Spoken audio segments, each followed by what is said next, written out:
Welcome back to Met Audio. I have to admit, active speakers don't show up very often on this channel. I know, forgive me, I'm extremely selective with my reviews. Products like that, they have to convince me. Not only in terms of sound quality, but also ease of use. If you remember, my favorite active models so far were the Klipsch, the 7s, and the Acoustic Energy AE1. Very different speakers, each with their own pros and cons. Klipsch impressed me with its fantastic interface and design, while the AE1 delivered excellent sound for the price. And it is the only one coming with a Class AB amplifier rather than a traditional Class D. Today we are adding a new contender to these small collections, the Buchardt Anniversary 10.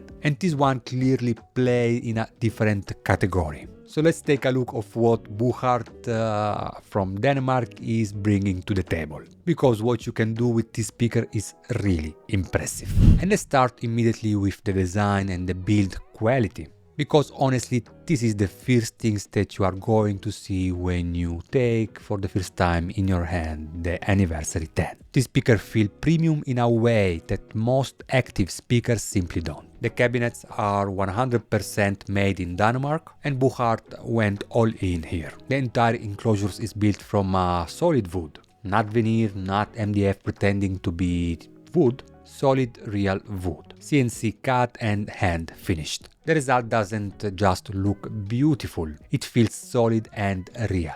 The natural finish is stunning and absolutely high-end premium level. Inside the Anniversary 10 we can find very recent technology, Purifi for the woofer, a signature element in Buchardt's premium models, and on top you will find the Buchardt brand new RFA 19 tweeter, a 19mm aluminum dome tweeter with a precisely engineered waveguide. Power-wise, each speaker is powered by a Class D amplifier, one for the woofer and one for the tweeter. These are digital input amplifiers, power deck modules, meaning the signal, whatever you feed in, so whatever you feed in with digital or analog, stays in the digital domain until the final step. And this works hand to hand with the quad DSP that handles crossover, frequency shaping and all the famous master tunings. Whether you are setting them for hi-fi, using them as near-field studio monitors, or even integrating them into a home theater setup, you can completely reshape their tonality and behavior. Just choose the tuning that fit your setup, placement and taste. And it's one of the biggest advantages of these speakers, something never seen before. Moving to the setup, you have two ways to connect this speaker, one analog and one digital. You can keep it simple and you use something like the WiiM Pro. All you need is an RCA to XLR adapter, since the A10 has only a balanced input. Or you can go fully digital through the WiiSA wireless option. For those who don't know what is WiiSA, is sending high resolution uncompressed audio with very low latency, and it supports multi-channel setups. You can find a lot of transmitters like that. Some TVs actually are coming with WiiSA, or you can simply use the Platin surround hub, where you could build a complete wireless surround systems around the A10. Unfortunately, I don't have the Platin hub here, so for this review I focused only on the analog connection. I tried the Anniversary 10 with different level of setup or source. Budget-friendly WiiM Pro Plus, as I said, then I moved to the Eversolo A6, and in the end an high-end chain, composed by Eversolo T8, streamer, SPL DAC and SPL Elector preamp.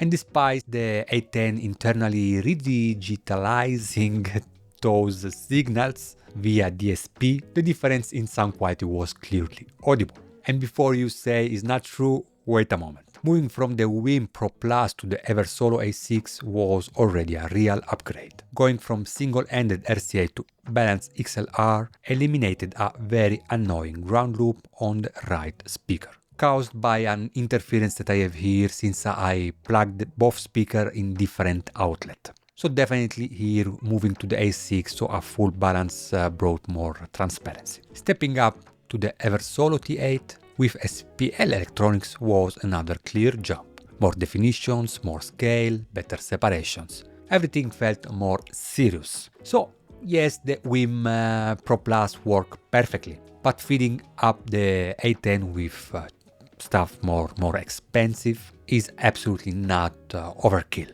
Those speakers are transparent enough, resolving enough to reveal every upgrade.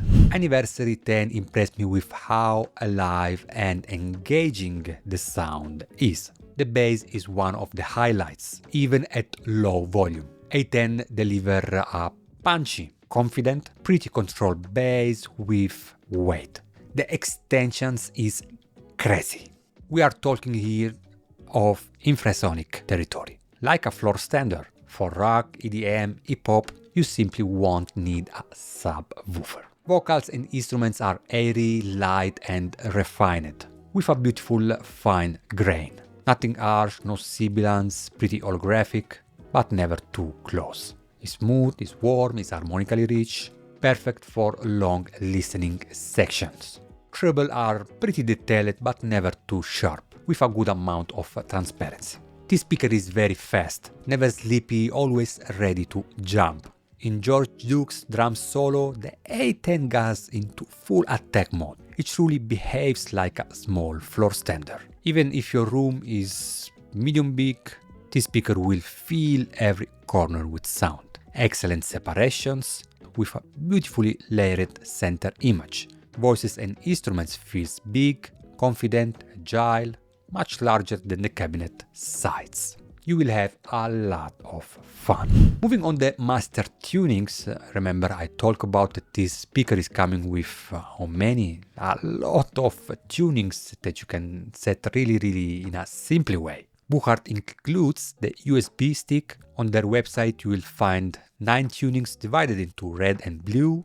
Red tunings had a subtle level reinforcement on the bass, a sort of enhancement, giving more body at lower volumes. I measured about 3 dB more bass energy in red versus blue, not a big change but audible and worth experimenting with. To install, download the file in the USB, be sure that is the only file inside, then insert the USB in each speaker, power on, and if the WiiM cycles once, it's done. And I tested flat, I tested the warm, the forward mid-range, I tested what else, extra details, and S400 simulator. That is a master tuning to simulate the one of my favorite speaker, that is the Buchardt S400. Here, as you can see, S400 SIM had the most neutral bass, while the others mainly changed the range above 200 Hz. And it also integrated best in my environment. I have a big 35 Hz room peak,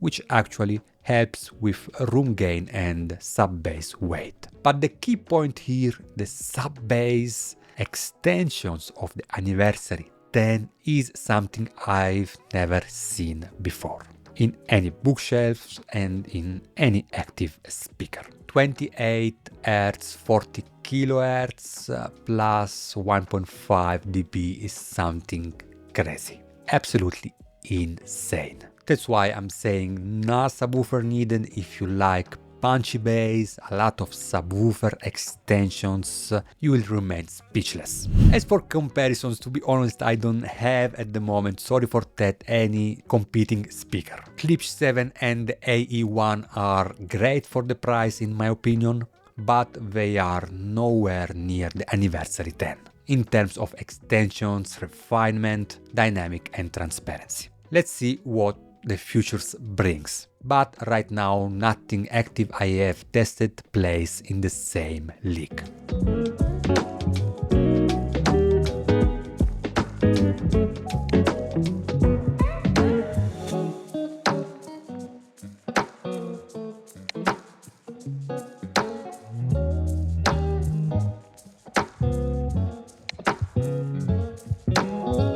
Buchardt Anniversary 10 is a active speaker coming with confidence and scale of something much bigger. It has a premium build, serious engineering, and sounds that remain engaging at any volume, with every music genre. If you are looking for something active, really high-end in this price range, the Anniversary 10 is one of the strongest contender here. Very happy to recommend it. I hope you guys enjoyed this review. If yes, hit the like buttons. Take in consideration to subscribe to support my work, and see you soon. Ciao, ciao.